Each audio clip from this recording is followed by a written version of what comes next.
नमस्ते, हजुरहरूलाई स्वागत छ मेरो च्यानलमा। आज मैले चतामरीको रेसिपी लिएर आएको छु। चतामरीको लागि चाहिँ मैले चामलको पिठोलाई चाहिँ अहिले मुस्दैछु। पानी हालेर एकैचोटि नहाल्नु होला, थोरै थोरै हालेर मुस्नु होला। हातले मुसे पनि हुन्छ, मैले चाहिँ यो पनिर मुस्दैछु।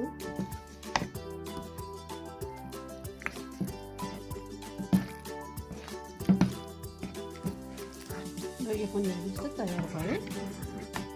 धेरै पातल हुनु पनि हुँदैन, धेरै पातल पनि हुँदैन, यतिको हुनुपर्छ। त यो तयार भयो। अब म यो चतामरीको लागि अब म किमालाई चाहिँ म रेडी पार्छु।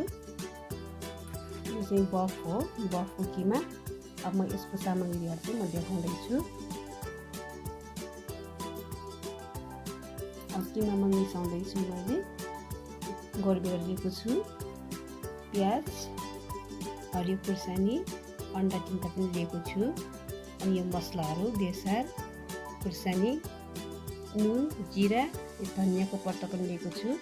अनि अदुवा र लसुन, अनि तेल थोरै पनि लिएको छु। अब म किमालाई चाहिँ तयार गर्छु। खुर्सानीको चप, प्याजको चप, गोलबेडाको चप, अदुवा, पिसेको अदुवा, लसुन, धनियाँ चप गरेको, अनि अन्डा पनि हाल्दैछु। 2टा अन्डा हाल्दैछु म।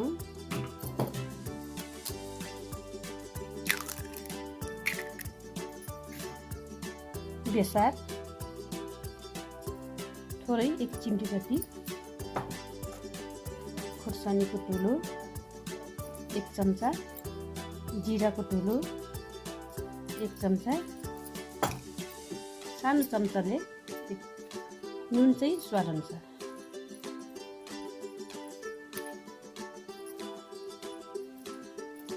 अनि लास्टमा चाहिँ यो तेल।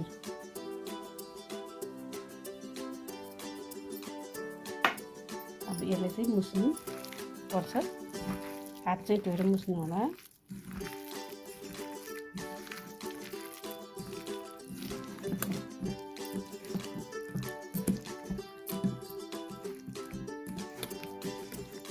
अब म चाहिँ चतामरीको लागि चाहिँ भाँडा बसाल्दैछु।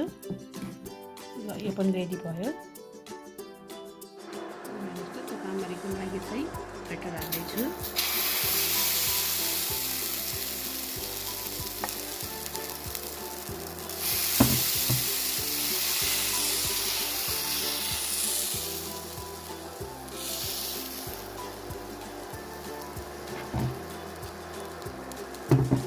यसमा चाहिँ माथि मासु हालिदिनु होला। यसरी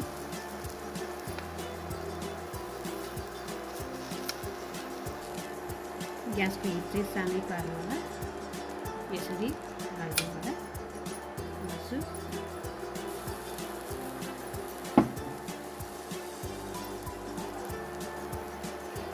अब एकछिन चाहिँ यसरी छोप्नु होला। हेर्नुहोस् त, अब यसमा बिचमा चाहिँ मैले खाली पारेको छु।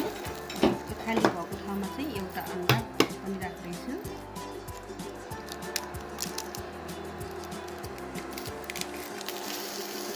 अब माथिबाट चाहिँ थोरै अन्डामा चाहिँ नुन हालिदिनु होला। यसरी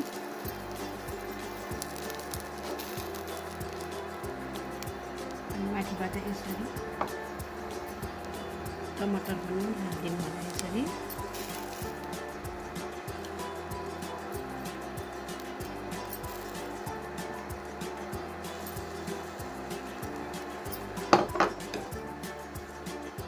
प्याज चप पनि यसरी हालिदिनु होला।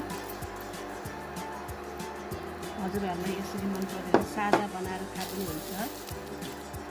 यसरी हरियो खुर्सानी पनि हालिदिनु।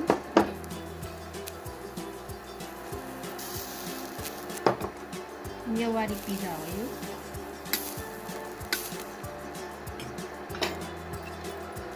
यसरी छोपिदिनु होला।